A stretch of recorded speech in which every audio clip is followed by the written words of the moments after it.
Chapter 13. Waterboys.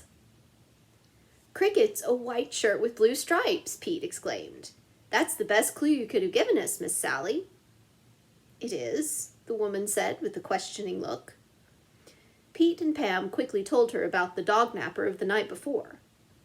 "Well, I declare," Miss Sally said. "I think you Hollisters are wonderful to take such an interest in tracking down this man.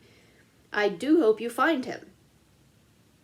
"He heard our dog Zip back in Shoreham," Pam said, telling Miss Sally all that had happened at the dog show and in Greenville. While she was talking, Kit entered the bungalow. Miss Sally listened intently, and when Pam had finished, the elderly woman clasped her hands and exclaimed, "It will be a smart man who gets away from you Hollisters." Pete laughed, and then asked Kit to tell them when Nappy's absence had first been noted. "Early one morning," the circus boy replied. "When Dad went to feed Nappy, he found the kennel empty." "If somebody stole him," said Rita, "why didn't he take Josie too?" "The man probably tried to, but couldn't manage both dogs," said Pete. Miss Sally smiled. "I'll bet the poodles put up a good fight," she guessed. Pete snapped his fingers. "Do you know what I'd like to do?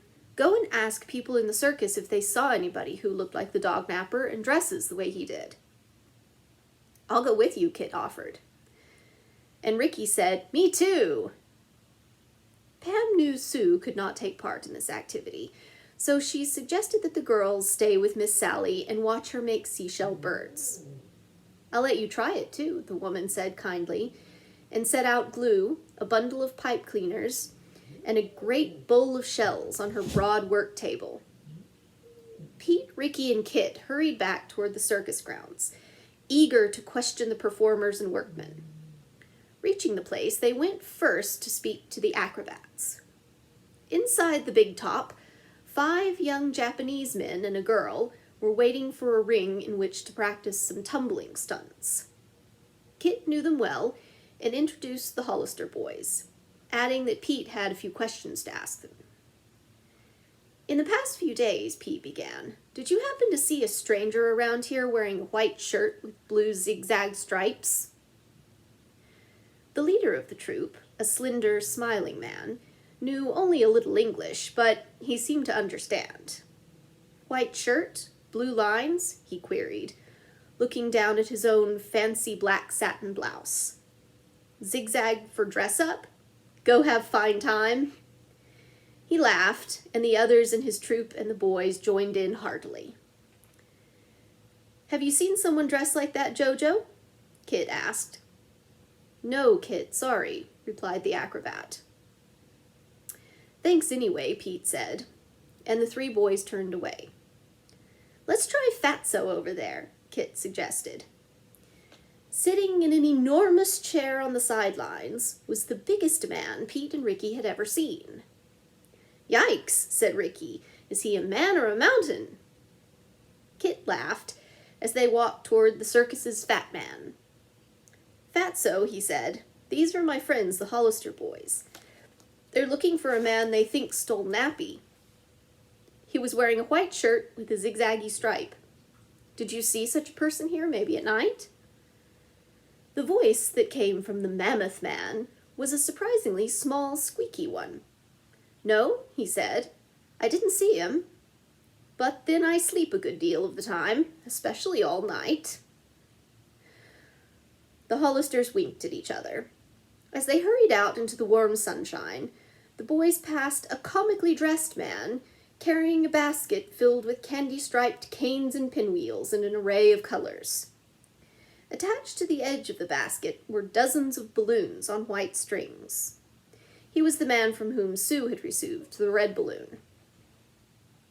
"Where you hustlin' to, Master Kit?" the cane man asked. "Hi, Greco," Kit said, and then asked about the suspect. Greco had not seen such a person, but said he hoped the boys would catch the dog napper. The man's eyes lighted up, and he handed each of them a cane. "These might come in handy for you detectives," he said, smiling. The boys thanked him and hurried next toward the elephant enclosure, swinging the canes.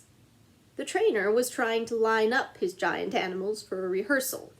He was the same unpleasant man who had yelled at Sue for getting in the way. As Kit spoke to him, he looked as angry as ever. "Toto, these are my friends, the Hollister boys. We're looking for a man who might have stolen Nappy. He was wearing a white shirt with blue stripes. Have you seen him?" For a second, Toto was visibly startled, and his heavy black eyebrows raised high for a second.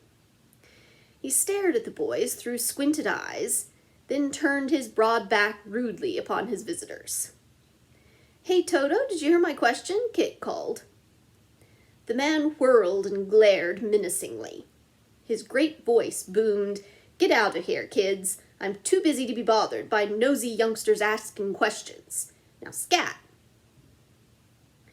Realizing that the mean fellow would not talk, the boys walked away. But Pete wondered if it was all meanness on Toto's part or whether he knew something he would not tell. "Let's try Mike over at the monkeys' cages," Kit proposed. "But be careful of the baboon. He's a bad-tempered fellow." Mike was a thin little man with bright eyes. He greeted the boys pleasantly. In reply to Kit's question, he answered that he had not seen a stranger in a zigzag blue-striped shirt. "Sure, and they hardly wear shirts at all around here," the monkey tender replied in a rolling Irish brogue. "I'm so busy trying to keep these little creatures fed and their cages clean that I don't have time for gandering. And begorra, today my helper doesn't show up." "Then perhaps we can help you, Mike," Kit offered. The man's troubled face broke into smiles. "And would you now?" he asked, greatly pleased. "If you could just take these buckets and fetch me some water, the three of ya, it would make a powerful lot of trotting off me poor feet." The three boys picked up the pails and went off to the hydrants for water. "Oh boy," Ricky shouted gleefully, "I'm really working in a circus. Wait till I tell the kids back home." They were returning with the filled buckets when Pete exclaimed, "There's Hook Mertine over by the monkey cages. He seems to be mad about something." "He always is," Kit said. "Looks like he's arguing with Mike. I'll bet he was the helper that didn't show up," Ricky guessed. The boy was right, for Mike was scolding Hook as they arrived with the buckets. "Y'all could have waited for the water till I got here," Hook was saying, "'stead of letting those guys horn in here." Then Hook turned to Pete and Ricky. "What right you all got busting in and taking other folks' jobs away from 'em?" His eyes were blazing and his fists were clenched. "Why don't you kids get lost?" Pete gazed at the boy calmly. "We don't want your job." "You're just a-trying to get me fired," Hook yelled.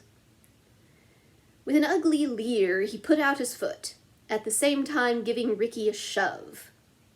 The smaller boy fell headfirst into one of the large buckets. As Ricky rose spluttering, Pete rushed at Hook. Down went the two boys into the sawdust, rolling over and over. "Hit him, Pete!" Ricky shouted. The monkey man put his hands on his hips and watched closely. "Sure, and it's glad I'll be to see that Mertine lad get a licking for once. Pete is a fine broth of a lad, and I'm hoping he beats the daylights out of that rascal." It seemed to be an even match, as the two boys wrestled on with all their might. Before long, a crowd of circus folks had gathered to watch. "It's a good show," observed the living skeleton to the tattooed man. One of the trapeze performers spoke to Kit. "Who's the blonde kid?" he asked. "Friend of yours?" Kit answered proudly. "Yes, Jack, a very good friend of mine. Isn't he terrific?" "If he can knock some of the conceit out of Hook Mertine, he'll be a hero around here," the other laughed. "Here," a woman aerialist said, coming over to Ricky and handing him a towel. "Dry yourself. Your brother's all right. He can handle this Mertine fellow. Oh, look out there, boys. Don't get too close to the baboon's cage." The last part of her remark was shouted at the wrestlers, who had rolled closer and closer to the monkey cages. The next instant, they banged against the baboon's cage and the door swung open.